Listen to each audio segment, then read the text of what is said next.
Spiny oysters, something I bet if you're new to J. King, you never knew could be designed into gemstone quality jewelry. But here they are, a magnificent organic gemstone. We have an event price today that's the lowest price you've ever seen on the Spiny Oyster shell necklace. We do have the matching earrings coming up for you as well. But we'll start with this beautiful design, kind of an electrifying and engaging combination of colors with a pretty decorative and feminine design with some wonderful, intricate, solid sterling silver work that sort of scallops all the way around. It also comes on this beautiful solid sterling silver chain. And I'll just mention quickly, there's also an extender on the back. So you get a beautiful presentation. And the size of these stones are also quite substantial. Look how pretty that is.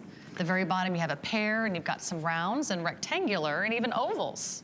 You know, Spiny Oyster and I go way back, even to my college days, okay? And so it's got a lot of good memories and a lot of memories that probably aren't that good, you know, that now I laugh about, but at the time weren't so funny. But first time I ever got introduced to Spiny Oyster and what makes it so unique and so different. And here again, okay, I'm talking about 40 years ago, right? So over 40 years ago, that's when Spiny Oyster and I met each other on a beach in the Sea of Cortez in Mexico. And what I love about this design, you get all three of the colors that this comes in. You get that beautiful red, that lovely orange, and the rarest of the rare, the purple. Less than 5% of all the shell, the Spiny Oyster shell that is ever harvested is that color.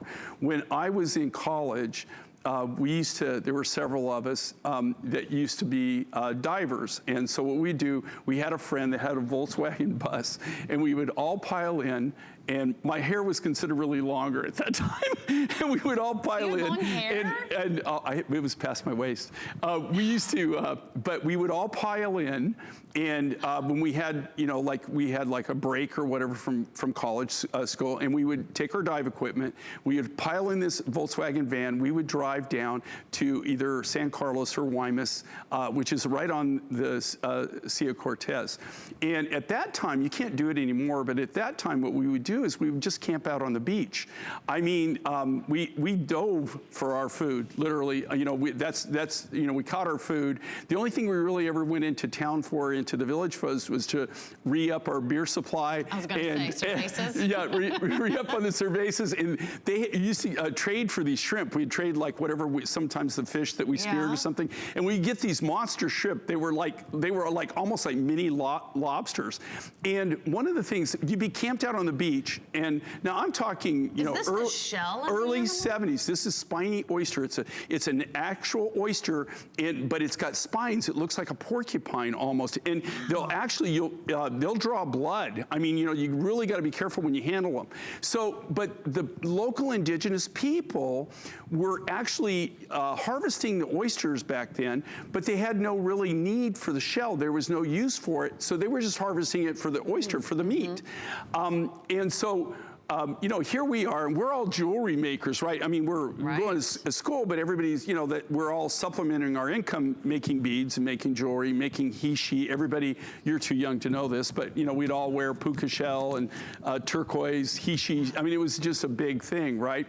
And so we took, now you can't do any of this nowadays. I mean, I can't even imagine that we were able to do it back then, but there was all these piles of this shell. So we thought, you know, this is cool. We'll be able to make this into jewelry. So we used to load that van, right? No permits, no nothing. I mean, this was just on the beach scrap. I mean, it was left over.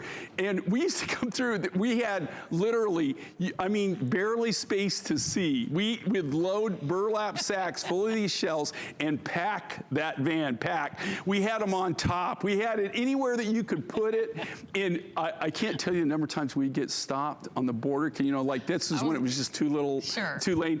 And they would completely go through that van. I mean, take it all out. We would, by the time we got to the border, we'd repack that van at least 3 times, right? So but then we'd go. You risked your life. Yeah, no, well, not really risk our life, but we were definitely suspicious, or they were suspect. Nowadays, you can't even you have to be grandfathered in to even work this. There's only 12 families that now it's protected. There's only 12 families that are grandfathered in that they're still allowed to harvest this only twice a year. There's 2 seasons, and I will tell you right now, I wish it was still free, but it isn't. It's extremely expensive. It's super hard. It's super hard to get to actually get a hold of the shell. The designer setting with all the solid sterling silver. We're down to our final call. So if you love this look, if you're starting to imagine that in your necklace.